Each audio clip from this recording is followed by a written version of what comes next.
Selamat datang di Keluh Kesah Reddit, di mana kalian akan mendengarkan kisah menarik dari seluruh dunia.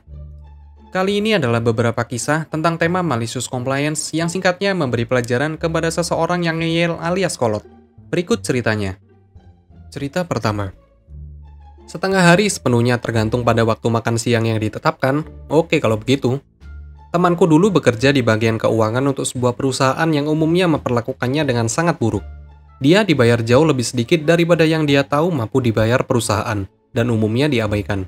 Mereka sempat bekerja di rumah untuk sementara waktu karena COVID, dan kemudian diizinkan kembali ke kantor 3 hari seminggu, bekerja dari rumah 2 hari.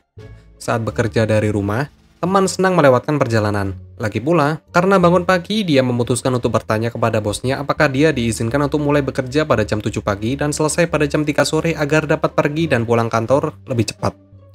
Dan karena kantor tetap buka pada waktu itu, ini baik-baik saja. Jadi dia mulai bekerja pada jam 7 pagi sampai jam 3 sore, yang kemudian diperluas ke pekerjaannya dari hari-hari di rumah karena dia menikmati sore hari yang bebas. Sekarang, agar semua orang tersedia pada waktu yang sama, waktu makan siang di perusahaan ditetapkan pada jam 2 siang, tidak ada waktu luang. Suatu hari Jumat, teman ingin setengah hari untuk memulai awal dari akhir pekan yang panjang, karena dia biasanya akan selesai bekerja pada jam 3 sore. Dia bertanya apakah setengah hari untuknya bisa lebih awal, sekitar jam 11 pagi, karena dia akan menghabiskan lebih banyak waktu sebelum makan siang daripada orang lain. Tidak, kata bosnya. Setengah hari berarti selesai saat makan siang. Jadi dia harus bekerja dari jam 7 pagi sampai jam 1 siang, 6 jam meskipun dihitung dari hari libur sebagai setengah hari. Ini membuat teman kesal karena alasan yang jelas, sampai dia menemukan manfaat besar untuk ini. Bekerja dari rumah pada hari Jumat, dia mulai memesan cuti pagi hari, yang berarti dia tidak harus bekerja sampai jam 2 siang. Kemudian dia bekerja selama 1 jam dari rumah, dan hanya itu, rekan-rekannya menganggapnya jenius. Bosnya dengan tegas mengatakan kepadanya setengah hari berputar di sekitar waktu makan siang, jadi tidak bisa berbuat apa-apa. Jadi, teman menikmati beberapa bulan praktis tidak bekerja pada beberapa hari Jumat dengan biaya setengah hari setiap kali. Sampai akhirnya dia meninggalkan pekerjaan dan pindah ke pekerjaan di mana dia diperlakukan jauh lebih baik. Cerita kedua. Tidak bekerja dari rumah. Aku adalah seorang pendidik, spesialis pendidikan, dan distrik telah mengizinkan beberapa orang bekerja dari rumah sepanjang tahun ini, sehingga mereka tidak perlu mengambil cuti sakit. Nah, Januari ini, anak aku sakit jadi aku bertanya apakah aku bisa mengambil 2 hari bekerja dari rumah daripada cuti sakit karena posisiku memungkinkan untuk itu. Aku diberitahu itu tidak mungkin, karena mereka tidak melakukan itu lagi, dan aku harus mengambil cuti sakit. Aku memberitahu mereka akan sangat sempurna bagiku untuk bekerja dari rumah, karena aku tidak memiliki kelas minggu itu dan aku bisa menyelesaikan semua dokumen selama 2 hari ke depan. Kami juga memasang telepon kantor di laptop, sehingga aku juga dapat menerima panggilan telepon dari rumah. Ini tidak menghabiskan uang distrik, dan masih ditolak. Aku dengan jahat mematuhinya. Karena aku tidak diizinkan untuk bekerja dari rumah, aku menetapkan pesan di email dan pesan suaraku yang menunjukkan, sejak distrik sekolah tidak lagi mengizinkan karyawannya untuk bekerja dari rumah, aku akan keluar dengan anak yang sakit dan telah mengambil cuti sakit pribadi selama beberapa hari ke depan. Aku akan mengembalikan email dan pesan suara setelah aku kembali. Aku tidak menjawab telepon dari rekan kerja atau bos.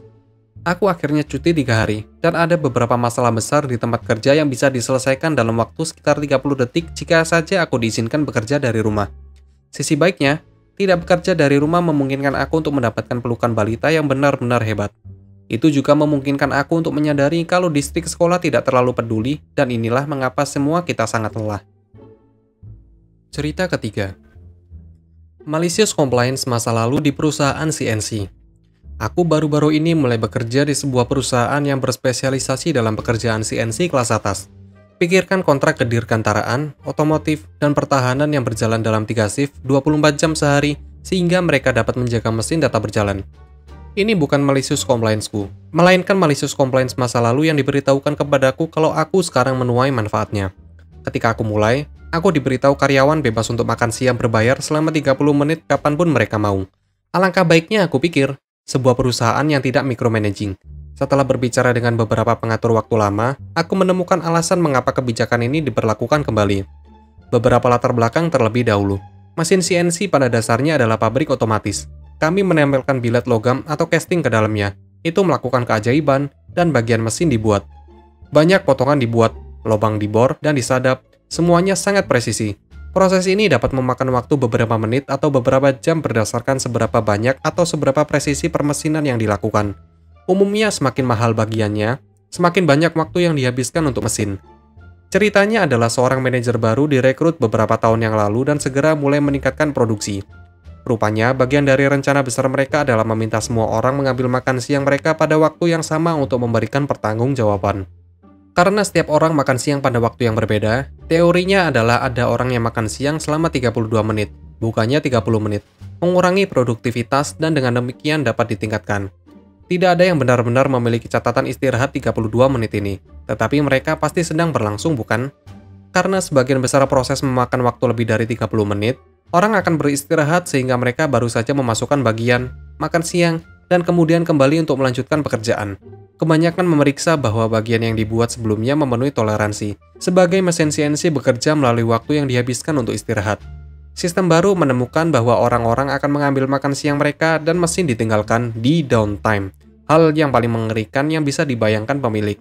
Tidak ada seorang pun di sana yang memasukkan suku cadang baru ke dalam mesin, berarti mesin tidak akan berjalan, yang berarti bagian tidak selesai, yang berarti uang tidak dibuat. Orang akan berhenti bekerja tepat waktu pada makan siang, terlepas dari apakah itu selesai atau tidak. Mesin akan diam tanpa bagian untuk dikerjakan. Teknisi akan tiba tepat 30 menit kemudian untuk memulai lagi. Karena proses yang lebih lama adalah yang paling terpengaruh, bagian yang paling mahal adalah yang paling terpukul. Produksi merosot, pengiriman tertunda, pelanggan marah, dan akhirnya manajer baru dipecat. Kebijakan itu dikembalikan ke bentuk aslinya, ambil kapan saja, tolong jangan biarkan mesin berhenti. Terima kasih telah menonton video ini. Kalian bisa like, komen, dan subscribe channel ini. Sampai bertemu di video selanjutnya.